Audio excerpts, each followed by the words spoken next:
मानव उत्सर्जन तंत्र का सचित्र वर्णन या मानव की संरचना। तो मानव उत्सर्जन तंत्र का चित्र बनाएंगे पहले, इसके बाद उसकी संरचना, कौन कौन से भाग होते हैं मानव उत्सर्जन तंत्र के।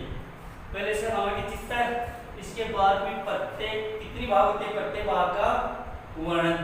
इसके बाद में आगे बात होगी मानव की आंतरिक संरचना का नाम चित्र। ये तो बाह्य संरचना बताएंगे अपन, फिर होगी मानव उत्सर्जन या मानव की आंतरिक संरचना। यहाँ पर मानव का बाह्य संरचना का नाम चित्र बना के उसका वर्णन करेंगे। इसके बाद में मानव की आंतरिक संरचना का वर्णन, और बाद में बात होगी न्यूट्रॉन का नामांकित चित्र। ये तीन बात, पहले मानव की बाह्य संरचना का चित्र, इसका वर्णन, इसके बाद में मानव की आंतरिक संरचना का चित्र, इसका वर्णन, और फिर मानव न्यूट्रॉन या वर्गाणु का चित्र, उसका वर्णन। पहले चित्र बनाएंगे मानव उत्सर्जन तंत्र का। तो मानव उत्सर्जन तंत्र का चित्र एक बात चली थी कि मानव में दो वृक्क होते हैं, मानव में दो वृक्क होते हैं, मानव में दो वृक्क होते हैं।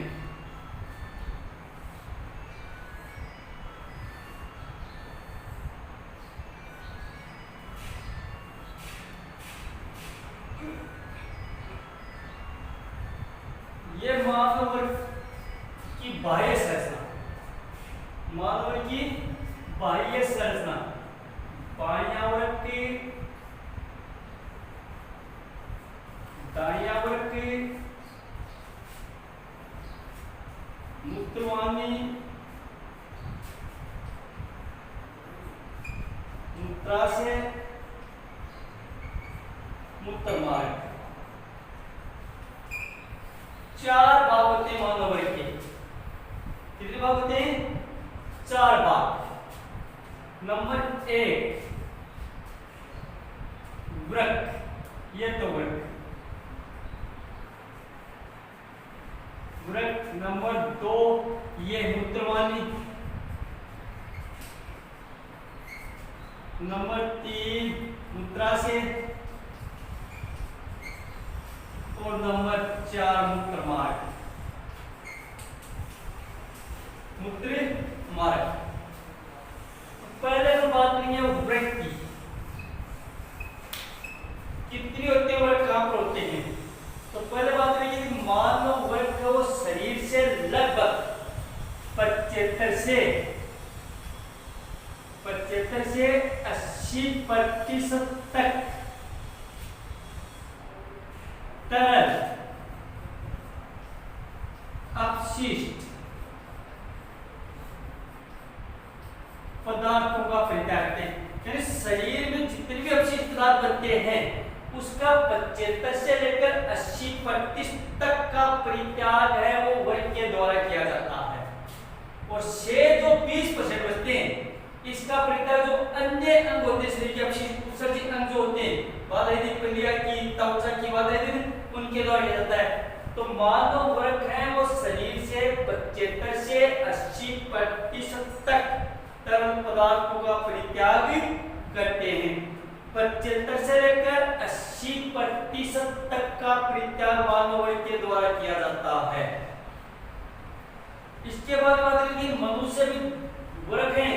मानव में वृक्क दो होते हैं, एक ये एक ये। मानव में दो वृक्क होते हैं, दोनों के दोनों वृक्क जो मेरुदंड होता है, शरीर मेरुदंड, उस मेरुदंड के दोनों तरफ अधर पृष्ठ तल में स्थित होते हैं। कहां पर बजते हैं? मेरुदंड के दोनों, ये शरीर की रीढ़ की हड्डी और रीढ़ की हड्डी के दोनों तरफ, यहाँ पर रीढ़ की हड्डी के दोनों तरफ पृष्ठ तल में स्थित होते हैं। तो मानव में वृक्कों की संख्या दो होती है, या संख्या में दो होते हैं, या एक जोड़ी वृक्क होती है। ये भी बता दीजिए कि मनुष्य में एक जोड़ी वृक्क पाई जाती है, और दोनों के दोनों वृक्क मेरुदंड के दोनों ओर पृष्ठ तल में स्थित होते हैं। आकार जो होता है इसका, दोनों वृक्क शेम के बीज के आकार के होते हैं, शेम के बीज के आकार के होते हैं। शेम का जो बीज होता है उस शेम के बीज के आकार के होते हैं, तथा दोनों वर्ग जो होते हैं वो आमने सामने स्थित नहीं होते हैं। दोनों वर्ग बिल्कुल आमने सामने स्थित नहीं होते। क्यों नहीं होते? बायां वर्ग थोड़ा सा ऊपर होता है, इधर वाला जो होता है वो थोड़ा ऊपर स्थित होता है, और दायां जो वर्ग होता है वो थोड़ा सा नीचे स्थित होता है। क्यों होता है? एक बात आई थी कि दाहिनी तरफ शरीर की दाहिनी तरफ शरीर की जो सबसे बड़ी ग्रंथि होती है जिसका नाम होता है यकृत। जब आहार नाल हुआ था उसमें बात हुई थी कि शरीर के दाहिनी तरफ शरीर की जो सबसे बड़ी ग्रंथि होती है यकृत वो स्थित होती है। इसे दायां वर्ग थोड़ा सा नीचे स्थित होता है क्योंकि ग्रंथि आ जाती है, सबसे बड़ी ग्रंथि जो नीचे होती है वो आ जाती है, तो वो थोड़ा सा नीचे स्थित होता है। इन्हें दोनों वर्ग आमने सामने स्थित नहीं होते, बायां वर्ग थोड़ा ऊपर होता है, दायां वर्ग थोड़ा सा नीचे स्थित होता है, क्योंकि दाहिनी तरफ शरीर की जो सबसे बड़ी ग्रंथि होती है यकृत वो स्थित होती है। प्रत्येक वर्ग के दो भाग होते हैं जो अपन आंतरिक संरचना में वर्ग कहेंगे। प्रत्येक वर्ग के दो भाग होते हैं, बाह्य भाग को कोर्टेक्स, बाह्य भाग को कोर्टेक्स कहा जाता है, तब आंतरिक भाग को मध्यांश या मेडुला के नाम से जाना जाता है। प्रत्येक वर्ग में लगभग 10 लाख, कितनी? प्रत्येक वर्ग में लगभग 10 लाख वर्ग नलिकाएं पाई जाती हैं। 10 लाख अति सूक्ष्म नलिकाएं होती हैं। 10 लाख अति, हर वर्ग में प्रत्येक में लगभग 10 लाख अति सूक्ष्म नलिकाएं पाई जाती हैं, जिन्हें नेफ्रॉन या वर्गाणु कहा जाता है। या तो इसको नेफ्रॉन बोलते हैं या फिर इसको वर्गाणु बोलते हैं। नेफ्रॉन को वर्ग की संरचनात्मक क्रियात्मक कहा जाता है। जिस तरह से तंत्रिक कोशिका को शरीर की संरचनात्मक क्रियात्मक कहा जाता है, न्यूरॉन को तंत्र की संरचनात्मक क्रियात्मक कहा जाता है, इसी तरह से वर्ग की भी संरचनात्मक और क्रियात्मक क्या कहा जाता है? नेफ्रॉन या वर्गाणु कहा जाता है। तो वर्ग के बारे में क्या बताइए कि मनुष्य में शरीर में 75% से लेकर 80% तक तरल अपशिष्ट पदार्थों का परित्याग वर्ग के द्वारा किया जाता है। मनुष्य में एक जोड़ी वर्ग पाए जाते हैं या संख्या में 2 होते हैं जो कि मेरुदंड के दोनों ओर परस्तल में स्थित होते हैं। दोनों वर्ग आमने सामने स्थित नहीं होते हैं। बायां वर्ग थोड़ा सा ऊपर होता है जबकि दायां वर्ग थोड़ा सा नीचे स्थित होता है, क्योंकि दाहिनी तरफ शरीर की सबसे बड़ी ग्रंथि यकृत स्थित होती है। प्रत्येक वर्ग के 2 भाग होते हैं, बाह्य भाग को कोर्टेक्स या मेडुला कहा जाता है और आंतरिक भाग को मध्यांश कहा जाता है। प्रत्येक वर्ग में लगभग 10 लाख अति सूक्ष्म नलिकाएं पाई जाती हैं जिनको नेफ्रॉन या वर्गाणु कहा जाता है। नेफ्रॉन या वर्गाणु वर्ग की संरचनात्मक और क्रियात्मक इकाई होती है। दूसरा जो भाग होता है उसको बोलते हैं मूत्रवाहिनी। प्रत्येक वर्ग का ये जो भाग होता है अंदरवाद इस तरह से वर्ग इस तरह से नहीं होते, वर्ग की संरचना इस रूप में होती है, इस रूप में। इसका एक भाग थोड़ा सा अंदर दशा होता है, इस अंदर दशा भाग का नाम होता है हाइलम। हाइलम बोलते इसको, हाइलम अंदर दशा को क्या बोलते हैं? हाइलम बोलते हैं। तो प्रत्येक वर्ग के आंतरिक भाग, प्रत्येक वर्ग का आंतरिक भाग कुछ अंदर दशा होता है जिसको हाइलम बोला जाता है, और इसी हाइलम से लंबी पतली व पेशियों से बनी। और जहां पर बात आ जाती है पेशियों से, जो भी पेशियों का बना हुआ होता है उस अंग में क्रमांक अंग पाया जाता है, यानी फैलियो सिकुड़ने का गुण होगा। तो प्रत्येक वर्ग का आंतरिक भाग है वो कुछ अंदर दशा हुआ होता है जिसको हाइलम कहते हैं। इसी हाइलम से लंबी पतली व पेशियों से बनी हुई संरचनाएं निकलती हैं जिसको क्या बोलते हैं? मूत्रवाहिनियां कहा जाता है। इसी हाइलम से निकलती जिसको बोला जाता है मूत्रवाहिनियां कहा जाता है। इसका अंतिम भाग, मूत्रवाहिनी का जो अंतिम भाग होता है वो किसमें खुलता है? मूत्राशय में खुलता है। मूत्राशय बात है क्यों? मूत्रवाहिनी का अंतिम भाग मूत्राशय में खुलता है। इस मूत्रवाहिनी का मुख्य काम क्या होता है? मूत्रवाहिनी का मुख्य काम होता है वर्ग से मूत्र को मूत्राशय तक पहुंचाना, इतना काम होता है। वर्को में जो मूत्र बनता है उस मूत्र को मूत्राशय तक लाने का कार्य किसका होता है? मूत्रवाहिनी का होता है। तो मूत्रवाहिनी का मुख्य कार्य होता है वर्को से मूत्र को मूत्राशय तक पहुंचाना। तो वर्ण क्या कहते हैं अपन कि प्रत्येक वृक्क का आंतरिक भाग कुछ अंदर धसा हुआ होता है जिसे हाइलम कहा जाता है।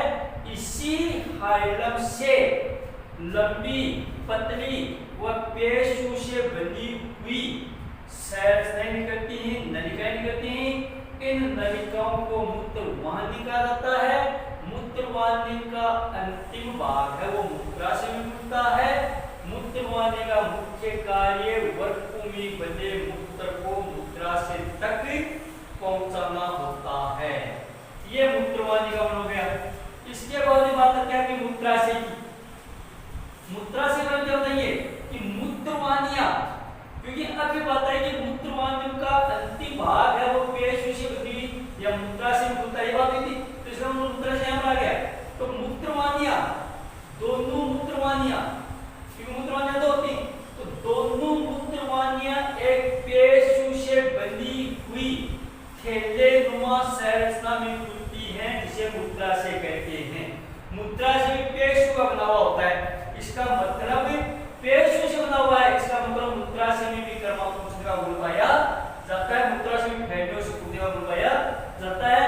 तो दोनों मूत्रवाहिनियां एक पेशियों से बनी हुई थैलेनुमा संरचना में खुलती हैं जिसको मूत्राशय कहा जाता है। मूत्राशय में कर्माशय का गुण पाया जाता है अर्थात फैलने से खुलने का गुण पाया जाता है। वर्को से मूत्र है। अब एक बात आई है कि मूत्रवाहिनी का मुख्य कार्य वर्को में बने मूत्राशय होता ना, तो अपन बता दें कि वर्को से मूत्र वो छन छन करके मूत्राशय में एकत्रित होता है।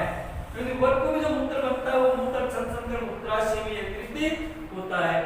तो क्या बताएंगे कि दोनों ओर की मूत्रवाहिनियां एक पेशियों से बनी हुई थैलेनुमा संरचना में खुलती हैं जिसे मूत्राशय कहते हैं। मूत्राशय में फैलने से खुलने का गुण पाया जाता है। वर्को से मूत्र छन छन करके मूत्रवाहिनी के द्वारा मूत्राशय में एकत्रित रहता है। चौथा जो भाग होता है वो होता मूत्र मार्ग। मूत्र मार्ग, मूत्राशय जिस द्वार, ये मूत्राशय और ये मूत्र मार्ग, तो मूत्राशय जिस द्वार, मूत्राशय जिस द्वार के द्वारा शरीर से बाहर खुलता है, मूत्राशय जिस द्वार या छिद्र के द्वारा शरीर से बाहर खुलता है उसे मूत्र मार्ग कहते हैं। उसको क्या बोलता है? मूत्र मार्ग कहते हैं। यानी मूत्राशय जिस द्वार या छिद्र के द्वारा शरीर से बाहर खुलता है उसे मूत्र मार्ग कहते हैं। स्त्रियों में जो मूत्र मार्ग होता है वो एक झिल्ली संरचना के रूप में शरीर से बाहर होता है। स्त्रियों में जो मूत्र मार्ग होता है वो एक झिल्लीनुमा संरचना के द्वारा शरीर से बाहर होता है।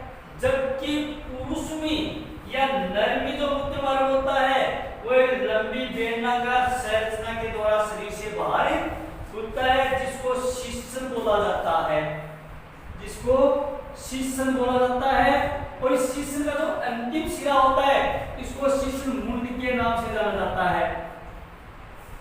और इसी शीर्षण मुंड के द्वारा नर में इसी शीर्षण मुंड के द्वारा मूत्र प्लस वीर्य जिसको सीमन बोला जाता है, मूत्र या वीर्य दोनों का परित्याग इसी मूत्र मार्ग के द्वारा किया जाता है। इसलिए ही पुरुष में मूत्र मार्ग को गुहे मार्ग कहा जाता है, क्योंकि पुरुष में मूत्र मार्ग और जनन छिद्र द्वार एक ही होता है, जबकि स्त्रियों में मूत्र मार्ग और जनन छिद्र द्वार अलग अलग होते हैं। तो क्या बता देंगे कि मूत्राशय है वो जिस द्वार या छिद्र के द्वारा शरीर से बाहर खुलता है इसे मूत्र मार्ग कहा जाता है। ठीक है, इसको मूत्र मार्ग बोला जाता है। स्त्रियों में मूत्र मार्ग होता है वो एक झिल्लीनुमा संरचना के रूप में होता है, जबकि पुरुषों में मूत्र मार्ग होता है वो एक लंबी बेलनाकार पेशियों से बनी हुई संरचना के रूप में होता है, जिसको बोलते हैं क्या, शिश्न बोला जाता है। और शिश्न के अंतिम सिरे को शिश्न मुंड कहा जाता है।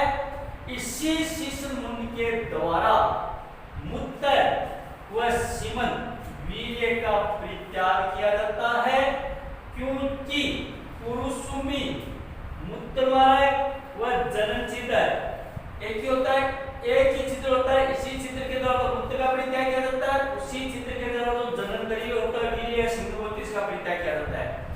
जबकि स्त्रियों में मूत्र मार्ग और जनन छिद्र अलग अलग होते हैं, पुरुष में एक होता है, इसलिए ही मनुष्य के मूत्र मार्ग को उभय मार्ग बोला जाता है। आगे प्रश्न आएगा कि उभय मार्ग क्यों कहते हैं, नर के जो मूत्र मार्ग होता है उसको उभय मार्ग क्यों बोलते हैं, तो हम बोलेंगे क्योंकि पुरुषों में मूत्र और वीर्य का परित्याग करने के लिए एक ही छिद्र होता है, इसलिए इसको उभय मार्ग के नाम से जाना जाता है। तो ये तो हो गया आपका कौन सा, मानव स्वतंत्र या वर्ग की संरचना। चार भाग होती है, एक होता वरक, एक होता मूत्रवादी, एक होता मूत्राशय, एक मूत्र मार्ग, और इस तरह से चारों का वर्णन। इसके बाद क्या कहता है, मान व दूसरी जो बात होगी वो होगी मान व वरक का आंतरिक संरचना का चित्त है। जो वर्ग होता है वो बाहर से तो दिखाई देता है, लेकिन उसकी आंतरिक संरचना किस प्रकार की होती है, तो आंतरिक संरचना में वर्णन करेंगे अपन इसका, तो इस रूप में होगा, ये अंदर दशा भाग, ये दो भागों का बना हुआ भाग, इस रूप में ये तो बाह्य भाग होता है जिसको कोर्टेक्स बोलते हैं, कोर्टेक्स या मेडुला बोला जाता है, कोर्टेक्स या मेडुला बोला जाता है। ये होता है इसका मध्यांश भाग, मध्यांश भाग, ये इसका हाइलम, ये होता है हाइलम, और ये मूत्रवाहिनी, ये मूत्रवाहिनी, ये इसका वलकूट होता है। तो अगर वर्ग को बाहर निकालेंगे और इसको खोल के देखेंगे तो इसके आंतरिक संरचना शुरू में दिखाई देगी। इसके दो भाग होंगे, बाह्य भाग को कोर्टेक्स बोलते हैं, आंतरिक भाग को मध्यांश बोला जाता है। कुछ संरचनाएं पाई जाती है कि क्या कर जो वलकूट बोला जाता है, एक भाग अंदर वाला अंदर दशा उसको हाइलम बोलते हैं, हाइलम से मूत्रवाहिनी होती है, बाकी जो धमनियां शिराएं नलिकाओं का जाल इसके अंदर बिछा हुआ होता है, क्योंकि लगभग 10 लाख नलिकाएं पाई जाती, तो ये नेफ्रॉन जो उसके अंदर होता है। तो इसकी जो आंतरिक संरचना होगी, मानव की सतह पर एक खांच होती है। अभी बात आई थी कि मानव की सतह पर एक खांच होती है और इस खांच को क्या बोला जाता है, हाइलम बोला जाता है। यह बता दें कि मानव वर्ग का एक भाग कुछ अंदर दसा हुआ होता है जिसको हाइलम कहते हैं। इसी हाइलम से मूत्रवाहिनी, नलिकाएं, रक्तवाहिनियां आदि होकर वर्ग में प्रवेश करती हैं। यानी हाइलम से ही तो मूत्रवाहिनी आती है, हाइलम से ही रक्तवाहिनी आती है, हाइलम से ही अन्य जो नलिकाएं होती है वो इसी हाइलम से प्रवेश करती हैं। हाइलम के भीतरी भाग में कीट के आकार की अनेक संरचनाएं पाई जाती हैं जिसको वर्गीय श्रोणी कहा जाता है। ये अंदर अनेक संरचनाएं पाई जाती हैं जिसको वर्गीय श्रोणी कहा जाता है, वर्गीय श्रोणी कहा जाता है, वर्गीय श्रोणी। तो मानव वर्ग का एक भाग में एक खांच पाई जाती है या अंदर दशा होता है, इसको हाइलम कहते हैं। इसी हाइलम से मूत्रवाहिनी, रक्तवाहिनियां व अन्य नलिकाएं प्रवेश करती हैं। इसके दो भाग होते हैं, बाह्य भाग को कोर्टेक्स बोलते हैं और आंतरिक भाग को मध्यांश या मेडुला बोला जाता है। और भीतरी भाग में कीट के आकार की संरचनाएं पाई जाती है जिसको वर्गीय श्रोणी कहा जाता है। प्रत्येक वर्ग के बाह्य भाग को वलकूट या कोर्टेक्स बोलते हैं, भीतरी भाग को मध्यांश बोला जाता है और अनेक नलिकाएं पाई जाती हैं जिनको नेफ्रॉन कहा जाता है। इतनी होती है इसकी संरचना कि मानव वर्ग के एक भाग में एक खांच पाई जाती है, एक भाग अंदर दसा हुआ होता है जिसको हल कहते हैं। हल से मुक्त वाली नलिका या अनेक प्रकार के जो पेश होती है वो प्रयोग करते हैं। प्रत्येक मानव वर्ग के दो भाग होते हैं, बाह्य भाग को कोटिस बोलते हैं, अंदर वाले भाग को मध्यांश बोलते हैं। अंदर देखिए क्या कार्य संदर्भ आ जाती है जिसको वर्ग कहा जाता है और ये श्रोणी कहा जाता है। और प्रत्येक वर्ग में लगभग 10 लाख अति सूक्ष्म नलिकाएं पाई जाती हैं। लगभग 10 लाख अति सूक्ष्म नलिकाएं पाई जाती हैं जिनको नेफ्रॉन बोला जाता है। तो अब जो 10 लाख नलिकाएं होती हैं उनमें जब हम एक नलिका का चित्र देखेंगे किस प्रकार की नलिका होती है वो और इसकी संरचना का वर्णन। तो मानव संरचना का बाह्य संरचना और आंतरिक संरचना। अब बात है कि मानव नेफ्रॉन की संरचना। मानव नेफ्रॉन या वर्काणु बोलते इसको। तो नेफ्रॉन, मानव नेफ्रॉन, नेफ्रॉन या वर्काणु की संरचना का सचित्र वर्णन। सबसे बढ़िया प्रश्न, मानव नेफ्रॉन या वर्काणु की संरचना का जो 10 लाख नलिकाएं होती है इसमें एक नलिका को लेंगे और एक नलिका का चित्र बनाएंगे। उस तरह की 10 लाख नलिकाएं होंगी एक वर्ग में। तो जो चित्र होगा मानव नेफ्रॉन का, इसका जो ऊपर वाला भाग होता है, मानव वर्ग का जो ऊपर वाला भाग होता है वो होता है किस आकार का? प्याले के आकार का होता है। मानव वर्ग का जो चित्र होगा वो होगा प्याले के आकार का। तो प्याला उस प्याले का आकार होगा जिसका नाम होता है बोमन संपुट। बोमन संपुट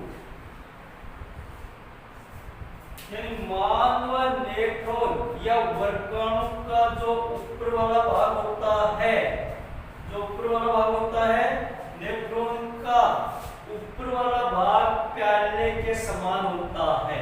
साथ साथ में होता है ना कि प्रत्येक मानव के प्रत्येक वर्ग में लगभग 10 लाख अति सूक्ष्म नलिकाएं पाई जाती हैं जिनको नेफ्रॉन कहते हैं।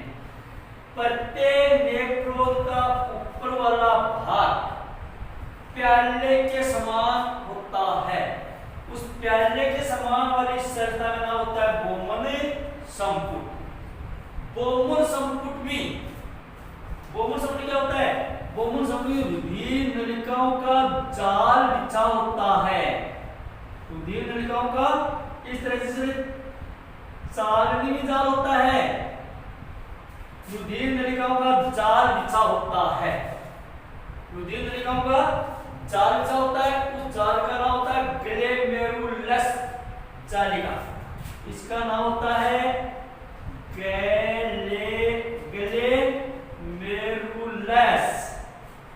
ग्लोमेरुलस जालिका बोलते हैं इसको। यानी बोमन संपुट में अनेक प्रकार की रुधिरवाहिनियां या अनेक प्रकार की नलिकाएं आकर जाल जैसी संरचना बना लेती हैं। उस जाल जैसी संरचना का नाम होता है क्या? ग्लोमेरुलस संरचना या गुच्छ कहा जाता है, कोशिकीय गुच्छ बोलते हैं इसको। ये ग्लोमेरुलस, ठीक है। अनेक आती है लेकिन मुख्य रूप से 2 धमनियां आती हैं बोमन संपुट में। आती तो नहीं कि वो जाल बनाती, मुख्य रूप से 2 धमनियां आती हैं। एक का नाम होता है अभिवाही धमनी, अभिवाही धमनी। एक का नाम अभिवाही धमनी और एक का नाम होता है इस रूप में अपवाही धमनी। अपवाही धमनी। वैसे तो अनेक प्रकार जाल बनाती है, 2 से जाल थोड़ा बनेगा। अनेक प्रकार से जाल बन जाता है लेकिन मुख्य रूप से 2 धमनियां आती हैं। एक का नाम होता है अभिवाही धमनी, एक का नाम होता है अपवाही धमनी। अभिवाही धमनी का व्यास यानी अभिवाही धमनी है वो चौड़ी होती है, उसका व्यास ज्यादा होता है। जबकि अपवाही धमनी का व्यास क्या होता है, कम होता है। अब इसका व्यास ज्यादा क्यों होता है, इसका व्यास कम क्यों होता है, ये अपन करेंगे बात जब मूत्र संधि की प्रक्रिया होगी कि कैसे मूत्र बनता है और कैसे मूत्र का परित्याग किया जाता है शरीर से, उसमें बात करेंगे कि ये जोड़ी क्यों होती है, क्यों होती है। यहाँ पर संरचना है तो अपन बताएंगे अभिवाद दो मुख्य ध्वनियां करके मिलती है। एक का नाम अभिवाद ध्वनि होता है जो कि शरीर के विभिन्न भागों से मूत्र को, रक्त को और अन्य अवशिष्ट पदार्थ को यहाँ पर लाती है, और एक वह ध्वनि होती है जो यहाँ से उनको ले जाती है। अभिवाद का मतलब लाने वाली, वह का मतलब ले जाने वाली। बोमुर संपुट के पास वाला जो भाग होता है, बिल्कुल नजदीक का भाग, ये जो भाग होता है बोमुर संपुट का पास वाला जो भाग होता है, इसका नाम होता है समीपस्थ भाग। समीपस्थ, इसको बोलते हैं समीपस्थ भाग। उसको बोला जाता है क्या, समीपस्थ भाग। पास वाला जो भाग होता है उसको बोला जाता है समीपस्थ भाग। ठीक है, समीपस्थ भाग के आगे वाला भाग जो अंग्रेजी अक्षर यू के आकार का होता है तथा ग्रंथिल होता है, ये भाग। समीपस्थ के पास वाला भाग जो अंग्रेजी अक्षर यू के आकार का होता है, ये ग्रंथिल होता है। समीपस्थ भाग के पास वाला भाग जो अंग्रेजी अक्षर यू के आकार का होता है तथा ग्रंथिल भाग होता है, ग्रंथिल का बना होता है, इसको बोलते हैं, ये यू के आकार का होता है, उसको बोलते हैं हेनले का लू। हेनले का लू, हेनले का लू, यू का आकार होता है, हेनले का लू बोलते हैं। क्यों बोलते हैं, क्योंकि नेफ्रॉन का जो ग्रंथिल भाग होता है, उस ग्रंथिल भाग की खोज है वो हेनले नामक वैज्ञानिक का नाम है हेनले। तो हेनले नामक वैज्ञानिक ने इसकी खोज की थी, इसलिए उसको बोलते हैं हेनले का लू। इसके आधार पर इसका नाम दिया हेनले का लू। ठीक है, हेनले के लू का आगे वाला जो भाग होता है वो भी अंग्रेजी यू के आकार का होता है, लेकिन वो ग्रंथिल नहीं होता, इसके वजह से सकड़ा कम होता है, सकड़ा होता है। इसको बोलते हैं दूरस्थ भाग, इसको बोलते हैं दूरस्थ भाग। इसको क्या बोला जाता है, दूरस्थ भाग बोला जाता है। ये समीपस्थ भाग, समीपस्थ भाग और दूरस्थ भाग दोनों के बीच में जो ग्रंथिल भाग होता है उसको बोला जाता है हेनले का लू। ठीक है, दूरस्थ भाग का आगे वाला भाग, दूरस्थ भाग का आगे वाला भाग अनेक नलिकाओं में बढ़ जाता है। इस रूप में, इस रूप में आगे वाला भाग अनेक नलिकाओं में बढ़ जाता है, जिसका नाम होता है संग्राहक नलिकाएं। संग्राहक नलिकाएं बोलते हैं इसको बोलते हैं संग्राहक नलिकाएं। संग्राहक नलिकाएं इसमें कुछ जो संग्रह रहता है, क्यों बोलते हैं संग्राहक नलिकाएं, इसकी बात आई हो, उसको संग्राहक नलिकाएं बोला जाता है। संग्राहक नलिकाओं का आगे वाला भाग एक थैलीनुमा संरचना में घूमता है, इसको बोलते हैं मूत्राशय। और मूत्राशय का आगे वाला भाग एक छिद्र द्वारा से बाहर होता है, जिसको बोलते हैं मूत्र द्वार या मूत्र मार्ग, जिसको बोलते हैं मूत्र द्वार या मूत्र मार्ग। इस तरह की ये जो नलिका है, इस तरह की नलिकाएं प्रत्येक नेफ्रॉन में लगभग 10 लाख तक पाई जाती। ऐसी संरचना 10 लाख के लगभग एक वर्ग में होती है। अब देखो हम क्या करेंगे कि मान लो ये प्रत्येक वर्ग में असंख्य अति सूक्ष्म नलिकाएं पाई जाती हैं, जिनको नेफ्रॉन कहते हैं। प्रत्येक नेफ्रॉन का ऊपर वाला भाग पहले के समान चौड़ा होता है, जिसको बोमुल संपुट कहते हैं। चित्र देखते हो ना साथ में, जिसको बोमुल संपुट कहते हैं। बोमुल संपुट में अनेक कोशिकाएं आकर एक जाल जैसी रचना बना देती हैं, जिसको कोशिकीय गुच्छ या ग्लोमेरुलस कहा जाता है। चित्र में नाम है ग्लोमेरुलस कहा जाता है। बोमुल संपुट का नीचे वाला भाग कुंडलित भाग, कुंडली के रूप में होता है, इसको समीपस्थ भाग कहते हैं। समीपस्थ भाग का नीचे वाला भाग अंग्रेजी से यू के आकार का होता है, जिसे हेनले का लू कहते हैं। ये भाग ग्रंथिल होता है, इसमें कोशिकाओं का जाल बिछा हुआ होता है। हेनले के लू के आगे वाला भाग कुंडलित भाग, जिसको दूरस्थ होती है, ये भाग पेशियों का बना होता है तथा ये आगे जाकर के लंबी नलिकाओं में होता है, इसको संग्राहक नलिकाएं कहा जाता है। ठीक है, संग्राहक नलिकाएं एक थैलीनुमा संरचना होती है जिसको मूत्राशय कहते हैं। मूत्राशय छिद्र के द्वारा शरीर से बाहर होता है जिसको मूत्र मार्ग कहते हैं। तो सरल सी संरचना इसकी चित्र बना लिया, अगर चित्र याद हो गया, चित्र बना लिया तो कुछ भी नहीं है कि मान लो ये प्रत्येक वर्ग में लगभग 10 लाख अति सूक्ष्म नलिकाएं पाई जाती हैं जिन्हें नेफ्रॉन कहा जाता है, नेफ्रॉन या वर्गाणु कहते हैं। प्रत्येक नेफ्रॉन का ऊपर वाला भाग प्याले के समान चौड़ा होता है जिसे बोमुन संपुट के नाम से जाना जाता है। बोमुन संपुट में रुधिर वाहिनियों का एक जाल बिछा होता है जिसे कोशिकीय गुच्छ या ग्रेन्युलस कहा जाता है। बोमुन संपुट में मुख्य रूप से दो ध्वनियां करके मिलती हैं, एक का नाम अभिवाही ध्वनि होता है, एक का नाम अपवाही ध्वनि होता है। बोमुन संपुट का नीचे वाला भाग जो कुंडलित होता है समीपस्थ भाग कहलाता है। समीपस्थ का आगे वाला भाग अंग्रेजी से युग्याकार का होता है जो कि ग्रंथिल होता है जिसे हेलेकल लूप कहा जाता है। हेलेकल लूप आगे जाकर के अनेक नलिकाओं में खुलता है, अनेक पेशियों से बनी हुई संरचना खुलता है जिसको हेलेकल लूप के आगे वाला भाग जो कुंडलित होता है उसको दूरस्थ भाग कहा जाता है। दूरस्थ जो भाग है वो आगे चलकर पेशियों से बनी हुई नलिकाओं में खुलता है जिसे संग्राहक नलिकाएं कहा जाता है। संग्राहक नलिकाओं का नीचे वाला भाग पेशियों से बनी हुई एक थैलेनुमा संरचना में खुलता है जिसे मूत्राशय कहते हैं। और मूत्राशय का